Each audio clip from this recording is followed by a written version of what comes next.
So it's been a little while since you guys have seen me get this French press coffee maker, but unfortunately you've never seen me use it.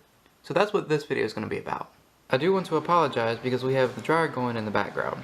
So hopefully it doesn't pick up as well in the camera as I'm thinking it will. This is one moment where I'm hoping my audio isn't as great as it should be. Anyway, we're going to make the French press according to the box